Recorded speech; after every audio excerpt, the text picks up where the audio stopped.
Welcome to Bryan Swanson, Lift the Vail, Bryan Swanson.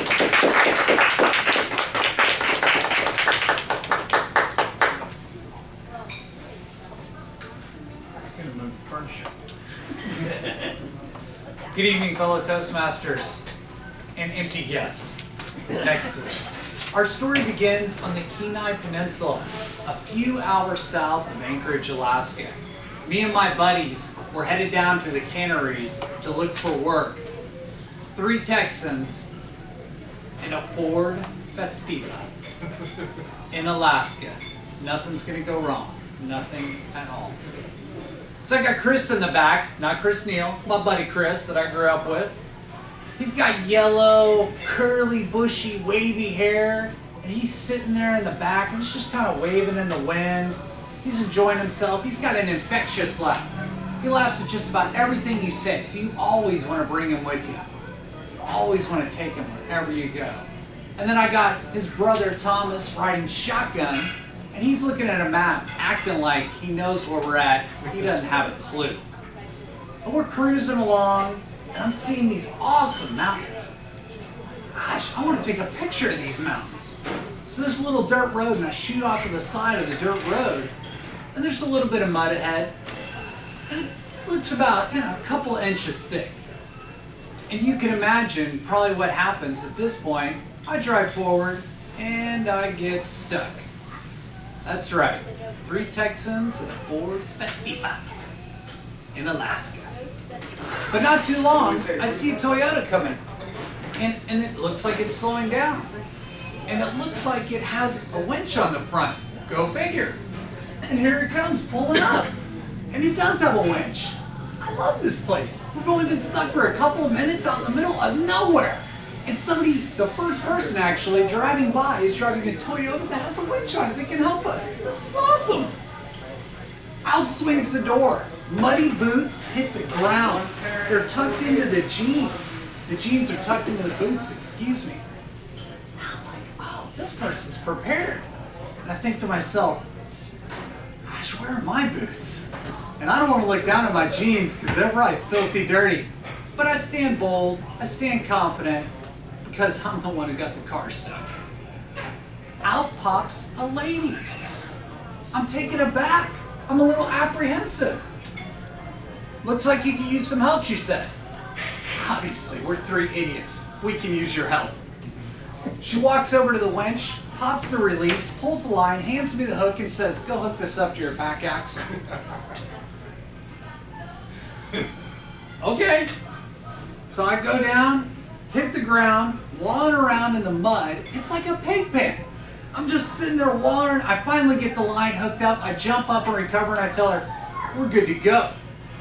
She looks at me, raises 2 fingers, and tilts her hat as to say 10-4. And I'm like, what is this? What is going on here? Are we in an alternate universe? Isn't she supposed to be a he?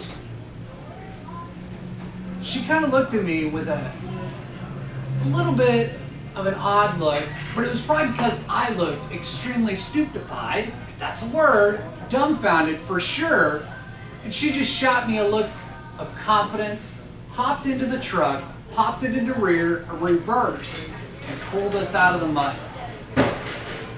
Now, she didn't just pull us out of the mud.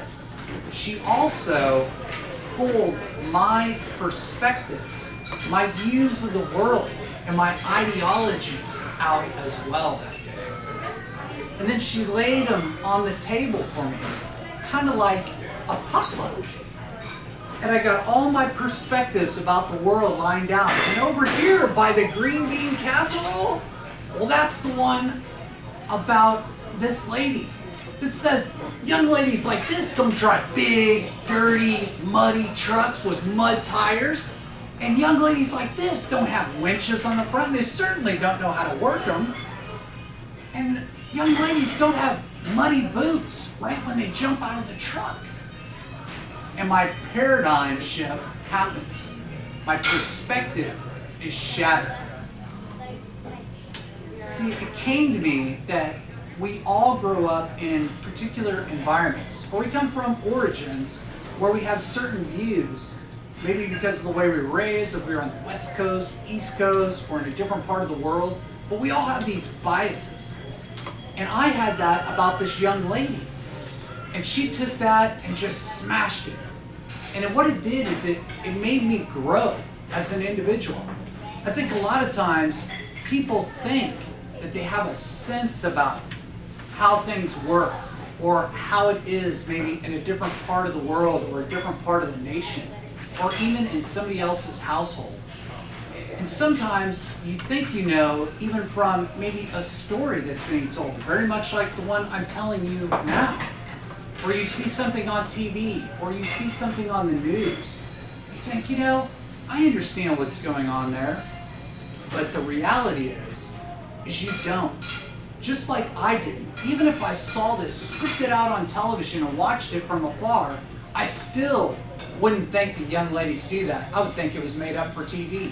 And if I heard the story from my friend, I might think, yes, young ladies do this, and they do drive around and go mudding apparently. But I don't know if I would actually believe it at my core.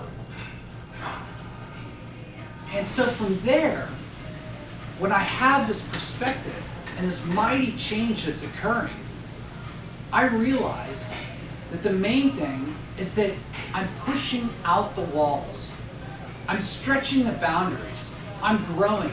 And the only way to really grow is to kind of reach out and touch it, if you will. So me being there and seeing her do this made me change my point of view.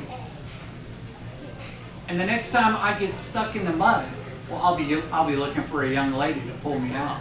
I'll be calling it. Don't wait to get stuck in the mud to grow. Don't let your past or your environment or your origins, or your household dictate changes that can happen in your life. The world has something to share. Go out and meet it. Go out and grow. Mr. Toastmaster.